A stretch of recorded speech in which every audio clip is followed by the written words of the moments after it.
This small thing I'm showing you is going to define if your engine is going to run smoothly or if your engine is going to die immediately after the build. Yes, I mean piston ring gap. Let me tell you one thing. Piston ring gap is a very tiny gap, but if you get it wrong, then your engine may die instantly. So pay attention. What is going to happen if your piston ring gap is too small, or if your piston ring gap is too big? Let's start with if your piston ring gap is too small. In fact, this one is the most dangerous. Why? Because when you start your engine and your piston ring gap is too small, your engine is going to start fine. But as soon as the engine heats up, the piston ring is going to expand. And when the piston ring expands, ring ends touch each other. The end of the piston is going to touch each other, and when it touches each other, the rings has nowhere to expand. When it has nowhere to expand to, what is going to happen? The rings is going to lock inside the cylinder. And when the ring lock inside the cylinder, because there is no room for expansion, what will happen? These are the result. You are going to experience cylinder wall scoring, something like this, because the ring can no longer function. The ring breakage, piston seizure, the engine can lock up completely. These are 4 results.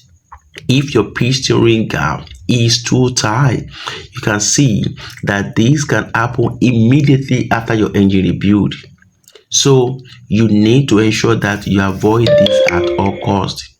Now let's talk about the second one. What about the second one? If your piston ring gap is too big, what will happen? You are going to have compression leak past the rings. 2, combustion pressure is going to escape downward. You are going to experience power drop. Then you are going to have poor fuel economy. Then there is another enemy that you are going to experience: blow by smoke.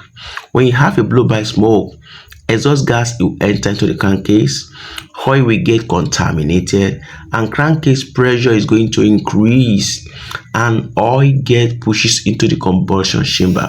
What are the symptoms that will help you to know if you're having a blow by? One, you are going to notice blue smoke from exhaust. That is a sign of oil burning. You are going to experience high oil consumption because your oil is escaping to the combustion chamber, and you're going to experience weak acceleration as a result of your combustion leaking. Rough idling is another symptom you are going to experience. So the engine runs, but it will never feel all right. So let's compare the two: small gap or big gap. Which is the worst? Small gap is the worst. That is why engine builder usually says, I would rather see a ring gap slightly big than slightly small. Yeah, it is better to be bigger a little than to be smaller a little. So why so many people get it so wrong when it comes to piston ring gap? Because after they on the cylinder bore, the main mistake, some are forgetting that their engine is a turbocharged engine, and some don't understand the level of heat of their engine. So it is better you do good measuring before you install your piston ring gap. Ensure you follow the manufacturer advice on how to do this. Hope you enjoyed this video. Don't forget, pay attention to your piston ring gap. Follow me for more engine tips. See you in another video.